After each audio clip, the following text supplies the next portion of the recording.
Welcome back, horror fans, cinephiles, and giallo enthusiasts. This is Tanner Leeser, your host for all things giallo here on The King in Giallo. Our next stop on our journey through giallo cinema is the second giallo film from Duccio Tessari, The Bloodstained Butterfly, released in 1971. In this video, I will do a deep dive overview, then segue into a full review and GialliTally. The overview will be spoiler-free, the review and GialliTally will not. Here is The Bloodstained Butterfly Overview. The Bloodstained Butterfly is an Italian and West German co-production. The film is directed by Duccio Tessari, who also co-wrote the film along with Gianfranco Cleric and an uncredited Edgar Wallace. Music is composed by Gianni Ferrio.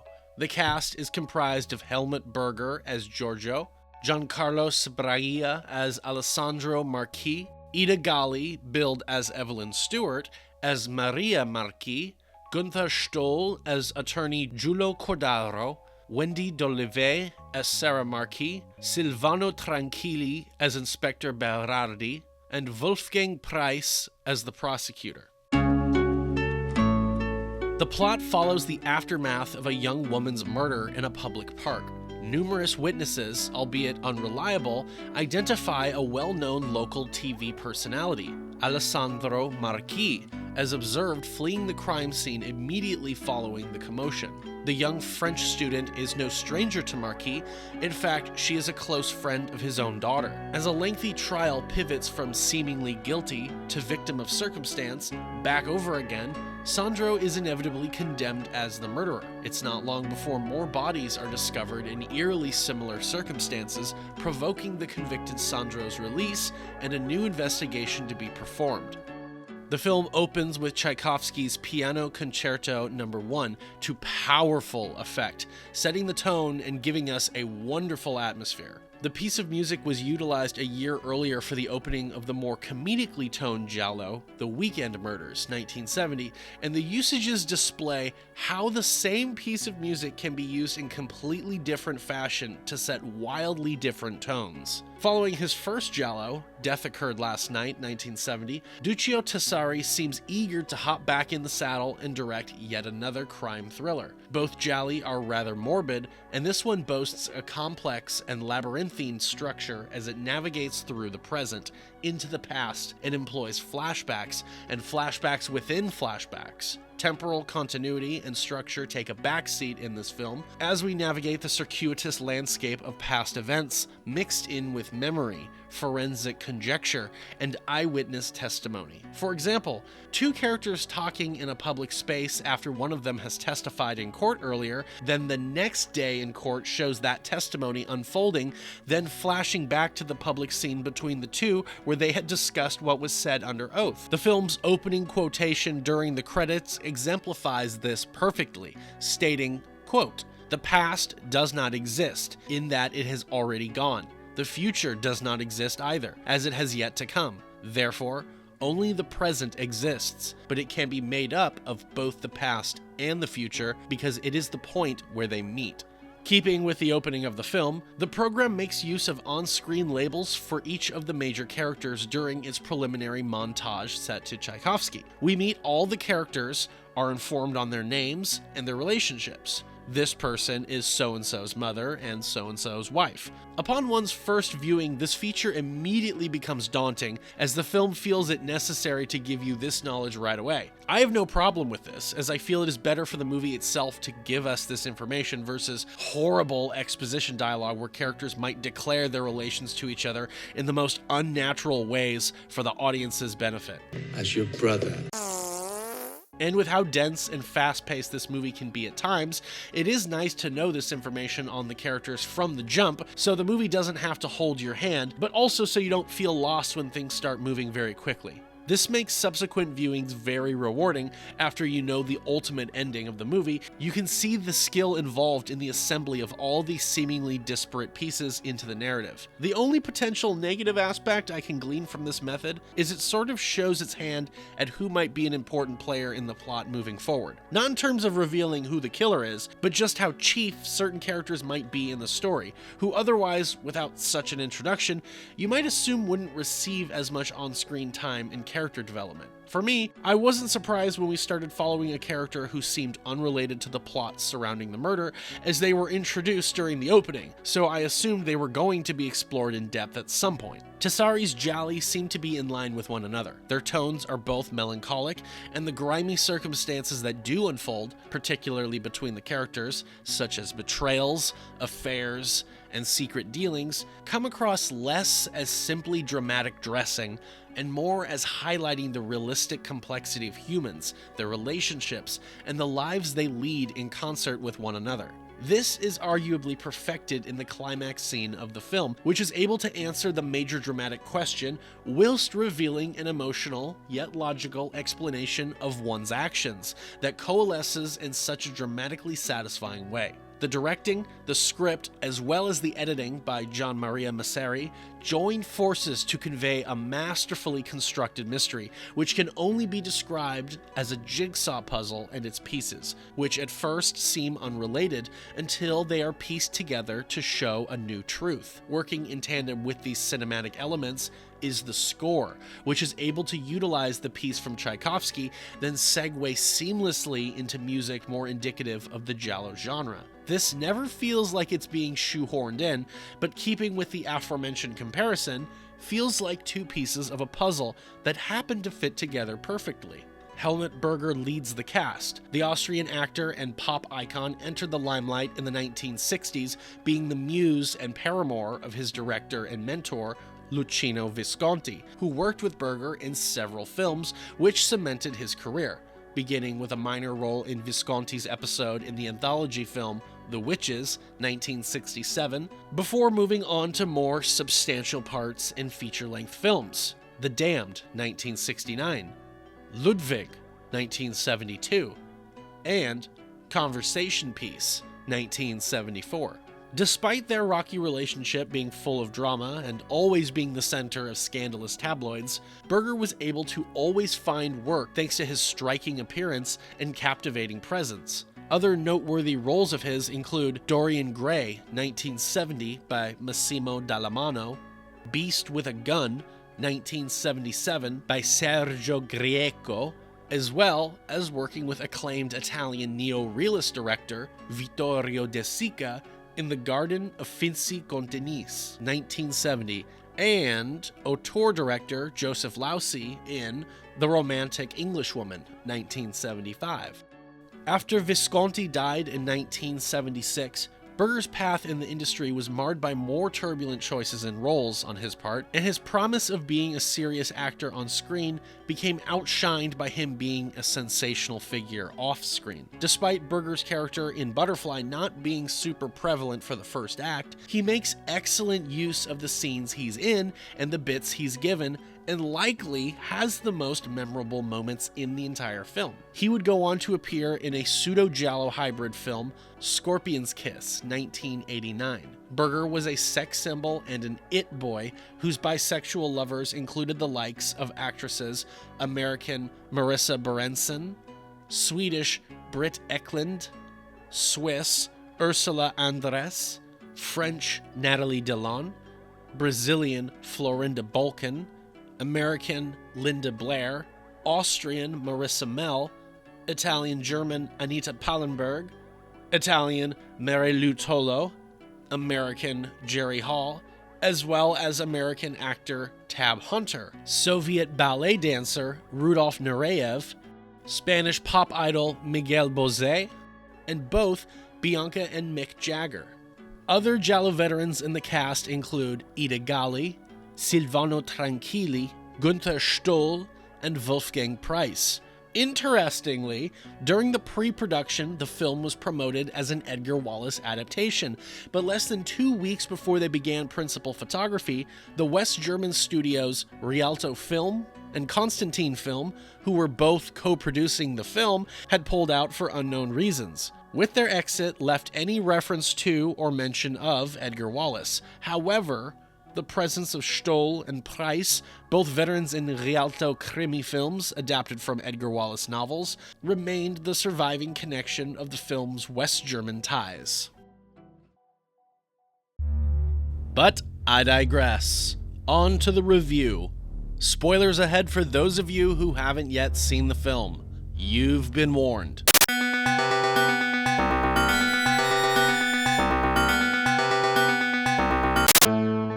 My prediction for the movie's GialliTally score. I think this one can go either way. I don't recall seeing a vast array of the cliches found herein, but oh my god, are there a lot of flashbacks. I will predict 650 points for the movie. Well, let's begin the GialliTally and review portion of the video. Beginning, as always, with the previewing cliches. The repeat offenders are 1 point for actor, 3 for writer, 3 for composer, and 5 for director. Ida Galli was in The Case of the Scorpion's Tail, The Weekend Murders, and The Sweet Body of Deborah. 3 points. Silvano Tranquilli was in The Double and The Black Belly of the Tarantula. 2 points. Günther Stoll was in Double Face. 1 point. Wolfgang Preiss was in The Fifth Chord. 1 point. Gabriella d'Olivier was in Naked Violence, 1 point. Anna Cinnamon was in Vergogna Schifosi, 1 point. Duccio Tessari wrote Death Occurred Last Night, 3 points.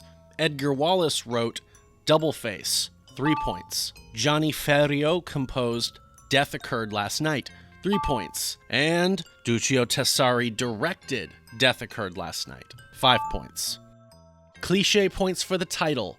The Bloodstained Butterfly contains the word bloody, 5 points, and contains an animal, butterfly, 5 points. First look, 25 points for the Italian director, and an additional 15 points for the movie releasing during the golden age of giallo cinema.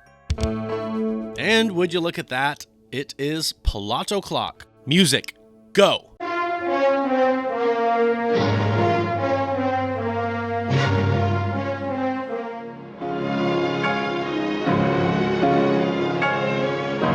The opening notes play over a blue car driving through the city. Urban locales, 2 points. Italian locales, Bologna, 3 points. G is for gloves, extra points for them being black, 10 points. The woman seems to be nodding off as she drives. Reckless driving, 5 points. We receive our opening text crawl speaking of the past, future, and present, which, by the way, when I copy and paste this quotation verbatim into Google, I get no less than 3 different versions of this same quote from 3 different people. I feel like the wisdom of this quote goes way back, and honestly, it's not as deep as it comes off. Z is for zoom, 5 points. Odd clue, 5 points. Art featured, 5 points. The woman takes her wig off and pounds some liquor. Someone once told her she was really funny, and she never forgot. The introductions begin, which, honestly, I had thought these were a continuation of the credits when I first saw this. This is Marta Clerici. Evidently, she's been out for a couple of days. This is Françoise Pigeot.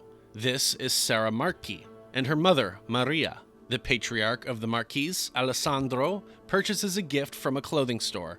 Giulio Cordaro, a lawyer. Then there's Giorgio, and his father, and the mother. We cut over to Alice, Sweet Alice, and Georgie playing in the rain. C is for children, 5 points. Fun fact, the little girl is Duccio Tessari's real daughter. The mother is eager to get the children out of the rain, but they insist on another round of hide and seek. Suddenly, the attention is directed to a girl rolling down the hill, seemingly dead. Extra points for Z is for zoom, for a zoom on a dead victim, another 5 points. I love how the little girl runs to her mama, who moments ago was overly protective of the children's well-being, only for her to abandon the children so she could run to the police.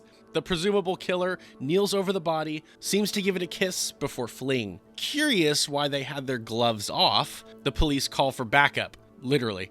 T is for telephone, 5 points. As the perp flees, we cut over to these lovebirds hooking up in a car.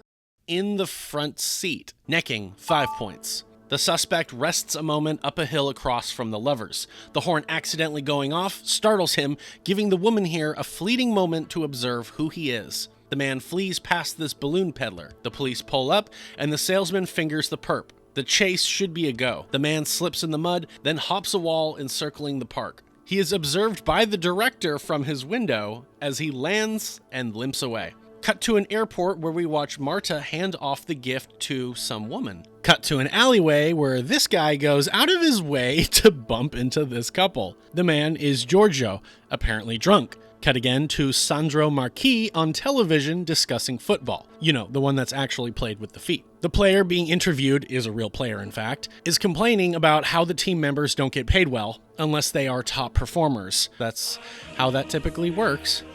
You could sell balloons. In walks Sarah, who loathes seeing her father on TV discussing sports, and so she changes the program.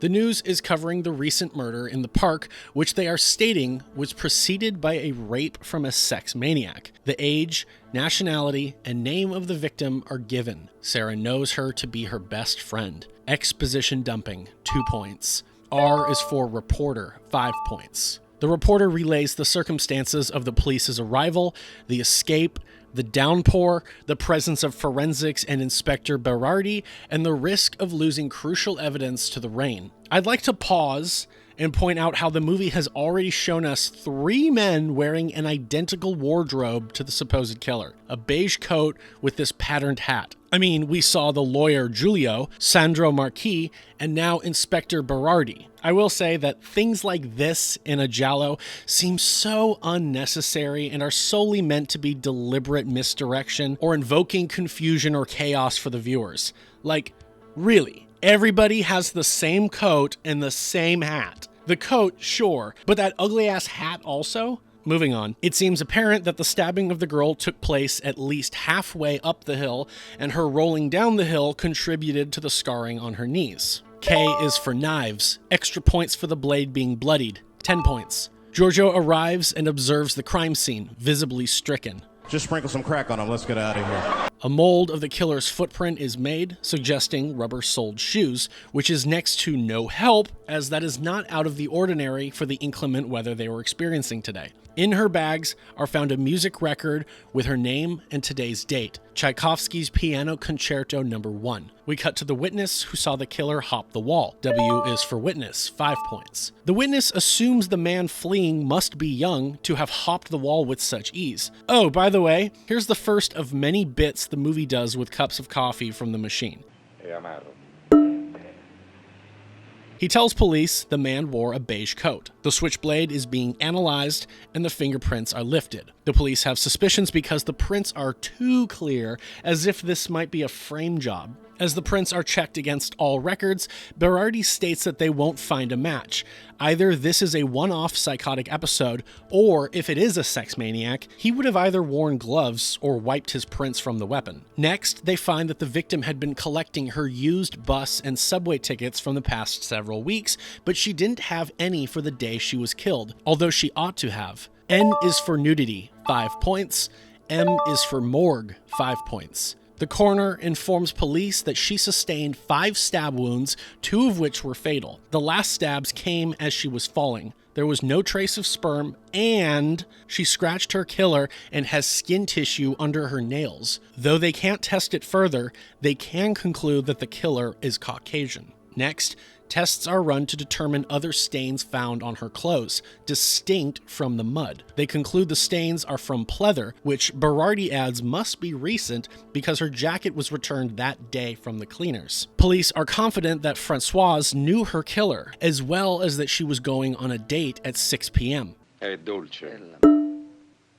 Berardi theorizes that Tchaikovsky's record was a gift for someone. Berardi supposes that before Francoise entered the subway, she was intercepted by someone she knew who offered her a ride. He knows she was en route to the subway because she walked with a friend who said so, but her ticket was not with the others, signaling that it wasn't stamped, that she never made it on board. Her wet jacket is stained by the pleather. Perhaps the killer drops her off at the park, but continues on foot with her. We do flashback here as this detective explains how she had her books and the record on her at the crime scene. Furthermore, her place was 50 kilometers away, and the record bought was not for the one who gave her the ride, or it would have been in the car. Lastly, she was supposed to meet someone else in the park later.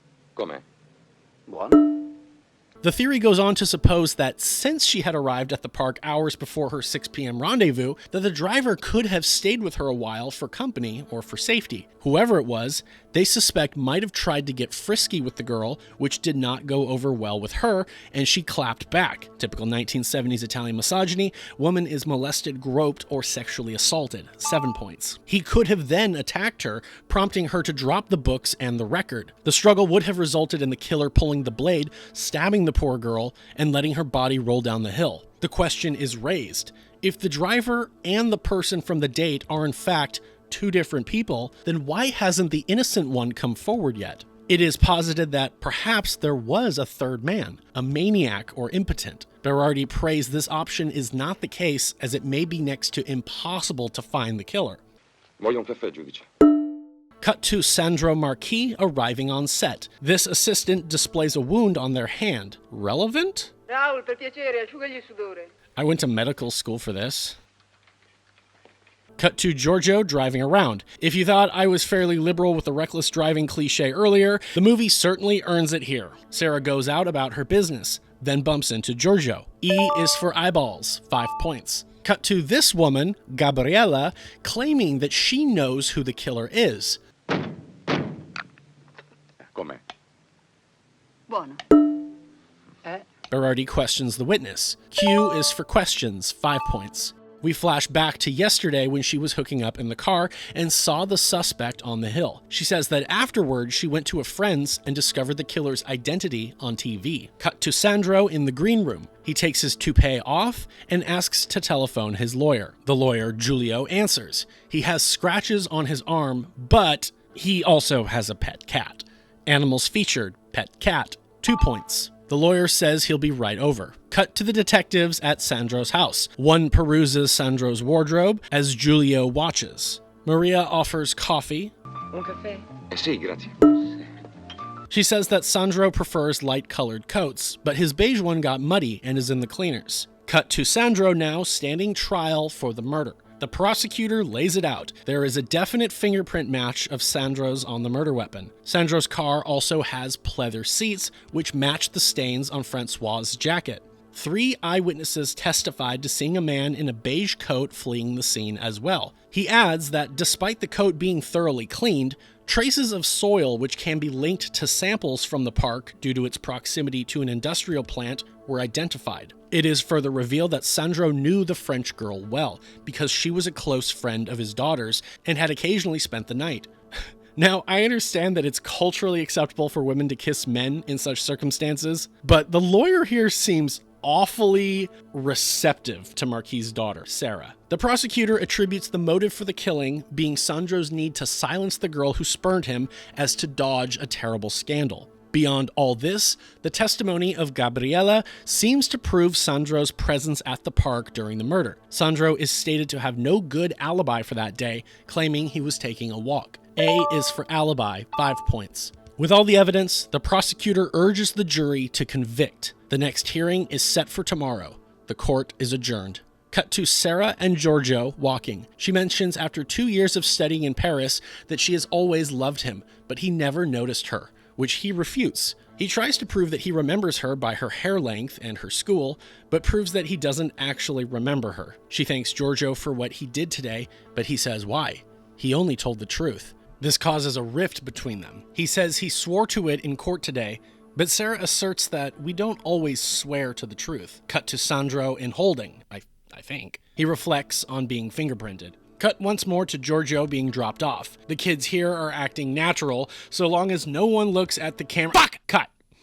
Giorgio's father asks if he can come up for a drink. Inside, Giorgio puts on some music as they talk. The relationship seems like the typical one of the father who achieved a lot and the son who struggles to live up to his father. We learn that Giorgio has never accepted money from his father, but has from his uncle, which weighs on the both of them. At the end of the day, his father represents old money, and Giorgio struggles to escape this suburban life and upper-class status. Brief scene of the lawyer, Giulio, promising that he will turn things around at court. Back in court, Giulio points out that Sandro has testified that he had lost his switchblade 2 weeks prior when his car was broken into. Giulio reinforces his defense by adding that there was another print above the defendant's, implying the killer wore gloves when handling the knife. Also, that nearly 28% of locals, or more than 325,000 drivers, have cars with pleather seats, so that evidence isn't as substantial as originally presumed. Next, he goes after the key pieces of evidence. The eyewitness who saw the man jump the outer wall when the police arrived is hardly proof, as the park is full of suspicious types who would flee at the sound of a police klaxon. Furthermore, a witness saw a man who was not Sandro Marchi. This was Giorgio's testimony alluded to previously. We receive a flashback within a flashback as we see Giorgio's claim of a young blonde-haired man in a blue raincoat fleeing the scene, bumping into Giorgio, then escaping in a dark green car. Another flashback within this flashback of the previous scene with Sarah thanking Giorgio. Then Giulio goes after the evidence of the muddy composition. Marchi claims he was splashed by a passing car near an industrial compound. The particulates in the mud are common to find in mud near any industrial zone, in fact, not just the park. Lastly, Giulio goes after the witness Gabriella, and after unveiling that she is short-sighted and should be wearing glasses, as well as that she doesn't know Sandro personally, nor that he wears a toupee, that the police had run tests involving her to determine if she could accurately identify Sandro apart from other men wearing the same outfit from the same distance. And she failed a considerable amount of these tests. As it stands, the evidence raises reasonable doubts. However, Alessandro Marchi has yet to take the stand and discuss where he was and what he was doing that day, obviously because he was doing something dishonorable. The court takes a recess. Cut to Sarah and Giorgio. J is for J&B, 5 points. They talk some about the proceedings and how Sarah is holding up with her dad on trial and her friend being dead. She mentions needing someone now. Giorgio holds her, then puts on some music. Sarah mentions that Francoise had a lover in this area, although she was very private about the man. Gee, no clue who that could be. Giorgio puts on Tchaikovsky's Piano Concerto No. 1. Gee, this secret boyfriend could really be anybody at this point. All she knows is that they met last year in France. If only we knew somebody who was in France the last couple years. The mystery of who it could be is taking a toll on Giorgio as well. His brain is absolutely racked. Cut to the garment salesman taking the stand. She says how Sandro came in earlier that day and bought delicates, let's say. She states the size he purchased, but when Sandro is asked if he knows his wife's size, he cannot recall. It's not looking good for Sandro. His lawyer pleads with him to take the stand and admit whatever he was doing, for it cannot be worse than being believed to be a killer. He relents. Sandro admits to seeing his mistress that day, Marta Clerici. He arrived in the afternoon and gave her the gift, the lingerie. She was a little drunk and had accidentally tripped and broken a glass which a shard had embedded in her palm, which bled profusely. Maria then proclaims in the court that that must be how his shirt had gotten bloodied. This causes a stir in the courtroom,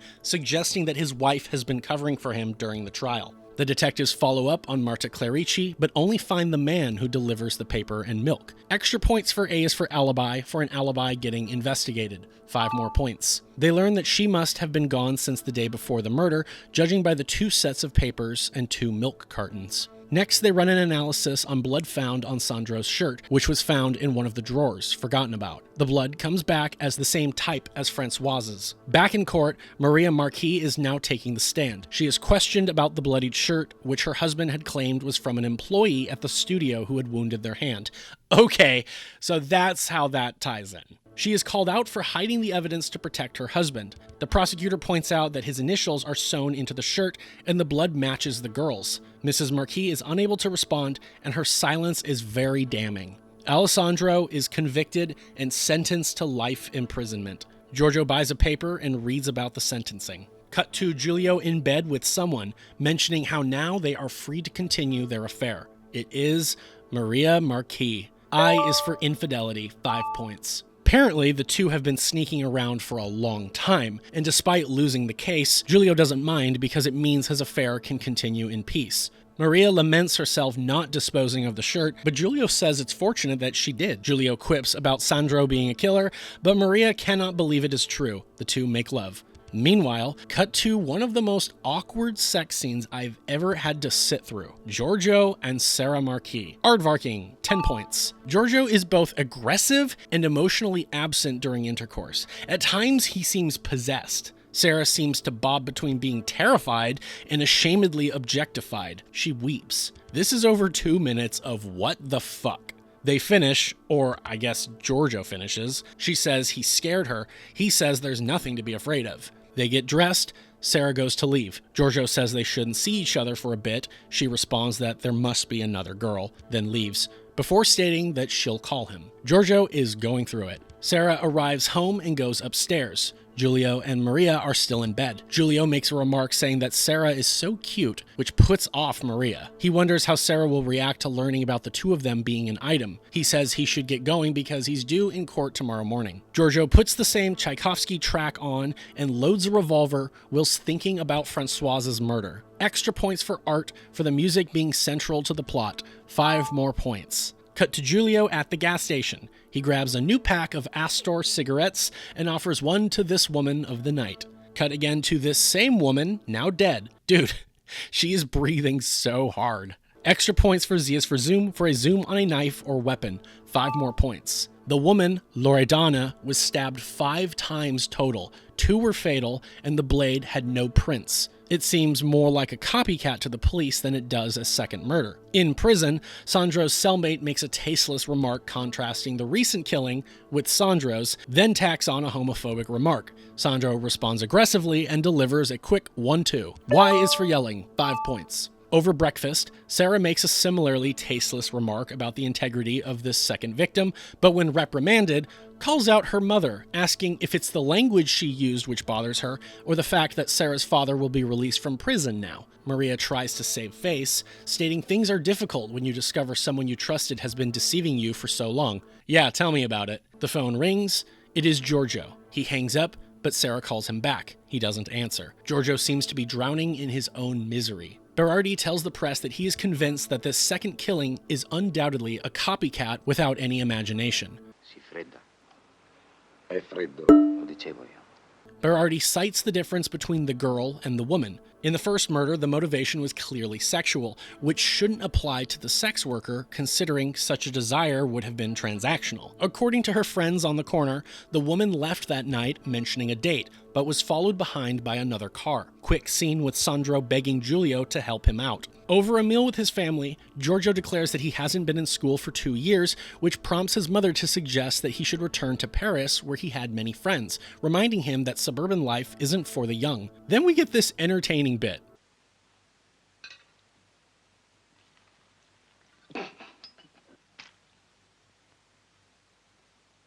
Very good, sir. Will that be all? Giorgio takes a walk through the city. We see a glimpse of a butterfly pendant. There's a quick flash where we see Giorgio walking with Francoise. The movie will briefly cut back to this and to the butterfly pendant. I think it's trying to tell us something, but damned if I know. Giorgio approaches a storefront window where he sees this pendant. Berardi is informed of a phone call from the killer. The disguised voice claims to have killed twice and promises a third. Extra points for T is for telephone, for the killer making a call. 5 more points. Someone is taunting the police by phone or letter. 5 points. U is for undercover. 5 points. The call is ended, and the other detective says he was unable to trace the call.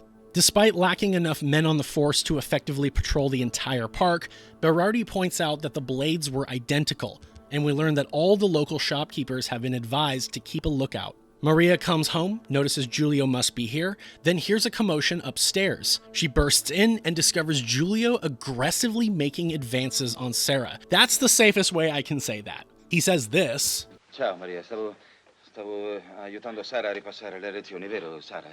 Good one. I think she bought it. The two argue downstairs. Giulio attempts to make this matter out to not be that big of a deal. Typical 1970s Italian misogyny, woman is gaslit, 4 points. We cut to this scene in the park of a mother trying to go on a date with her kids at play. Giorgio observes the woman closely. He walks by the same storefront, which now has a display full of guns. The woman is now walking alone, but she actually is not alone. She's being followed. Ew. Corduroy. We get this quick fake out. No! Ma dai, ho detto di no. Prima mi sposi e poi magari se ne parla. The woman continues on, then is ambushed. We learn in the paper that she too was murdered. Giorgio reads this much and behaves strangely. We cut to Marta and the same woman we saw her with earlier in the film. They're at the airport. The case is now reopened because Marta Clerici has returned. She testifies that Sandro was with her at her place, revealing they even made love. In the flashback, we see that the blood Sandro got on his shirt was Marta's from when she sliced her hand on the broken glass. Marta brings another woman in to spice things up further. She states under oath that Sandro remained there all day. She is asked about her blood type, and it is the same type as Francoise's. Remember, they could only match the blood type. They couldn't use DNA testing to be certain that it was hers, as this didn't begin until about 1986. Sandro is acquitted and released. Cut to Sandro going to church while Giulio and his daughter wait outside. I was waiting for this moment to add, F is for fashion for that scarf, 5 points. At home, there is a somewhat awkward reunion with man and wife. Even more awkward is the dinner. Giulio excuses himself. Giorgio seems to be losing it. He tears the place apart, cutting himself accidentally in the process, then drops to the ground and weeps. The detectives are back for one final coffee bit number 8. Dolce, forte e bollente. Berardi is not convinced that Sandro is innocent. A woman from a shop asks to speak with the police. The shopkeep says that she has sold 2 identical switchblades to the same person, a man who lives near the shop. Cut to Giorgio taking the air when he notices a police sting operation. He legs it, but is surrounded. He finds an exit and takes it. The chase is on. Foot chase, 5 points. Giorgio loses them through this yard and escapes out the other side. Someone calls the Marquis residence, and whoever it is, they summon Sandro to meet them somewhere. We briefly cut to Giulio on the street somewhere, near a phone. Was it him? Sandro arrives outside an abandoned building and walks in, ascending up the stairs. We find out who the caller was. Giorgio. He has the gun in his hand and commands Sandro to confess to the murder. He does. He killed Francoise. Giorgio then confesses to killing 2 people so Sandro would be released from prison. Why? So he could kill Sandro personally. Giorgio saw Sandro fleeing the scene that day before his rendezvous with Francoise. We receive a series of flashbacks confirming that Giorgio was Francoise's boyfriend, as if the movie didn't all but spell it out for us numerous times. We finally see Sandro killing Francoise, not too far off from what the detectives had theorized. He killed her to stop her from screaming. Extra points for Y is for yelling, for a hysterical woman yelling, 5 more points. Giorgio fires on Sandro. He runs up to execute him, but hesitates. This is enough time for Sandro to plunge his blade into Giorgio. As the film cuts back and forth to several flashbacks and memories of Giorgio's time spent with Francoise, he unloads the clip into Sandro. The flashbacks show Giorgio gifting a butterfly pendant to Francoise, setting it upon her neck, and the two of them just in love. Before he collapses to the ground, Giorgio fires his last shot, killing Sandro. The final memory is Francoise happy with Giorgio. The ultimate shot of the movie is this incredible shot that tracks out and pans back and forth to the 2 dying men as Tchaikovsky's Piano Concerto No. 1 plays for us one last time. The film ends there. The bodies of the 2 will likely remain undiscovered for a long time. Let's quickly add up some final cliches. Hidden identity of the killer until the final moments, 5 points. Killer's identity is hidden due to the framing and editing, 2 points. The killer, Sandro, dies accidentally by gunshot, 5 points. The killer is killed by someone. 10 points. L is for lies. Extra points for the killer lying about an alibi. 10 points. O is for obsession. Extra points for the killer or amateur sleuth. To Giorgio. 10 points. And S is for secrets. Extra points for the killer having an impossible to predict motivation. Take your pick which of the two gets it. 10 points. I won't be adding someone else is believed to be the killer or mistaken identity because the police are actually correct about Sandro being the killer, and they are correct about Giorgio being the second killer. Witness misremembers something because the eyewitnesses were correct. Evidence seen being hidden because Maria doesn't hide the shirt. In fact, she just forgets about it. Nor extra points for J is for J&B getting drunk because despite seeing an empty glass next to a bottle of J&B, we don't actually actively see somebody drinking it. And that's The Bloodstained Butterfly. What a great giallo. This one is fairly different, as it behaves as a police procedural and a court drama for the first half. I'll say the mystery isn't terribly hard to figure out, especially because it tips its hat rather hard, although I didn't see it coming. The movie is a tad slow at times, but enjoyable. Sure, it steers clear of the typical giallo tropey killer, but holy shit, it has more cliches than I thought it did. I'll say that the ending with Giorgio gunning down Alessandro while the memories of Francois cut in, and the finale with the music does tug on my heartstrings a bit. It reminds me of an idea I had for a giallo a few years ago, but different. I am impressed that by the end, the movie got me to sympathize and feel bad for this character, who at the same time they had revealed is a psychopath. Good on you, movie. Let's segue to the GialliTally cliches for this movie. Post-giallo viewing cliches. The reason for the killing. I'm gonna say either revenge and psychological trauma or mental illness, psychopathy, or obsession, which both categories warrant the same amount of points, so 7 points. The reason for the investigation. Police investigator, 2 points. Bonus points, the style bonus. This is one of those movies that is stylish, but employs the style in a more nuanced and original way. There are no true first-person POVs, but a few shots which play around with it. We have some zooms, some usage of colored lights. The editing and the music deserve their own shout-out, but truly not stylish in the same vein of typical giallo films. I'll say out of a max possible of 25 points, I'll give the movie 15 points for its style bonus. Soundtrack.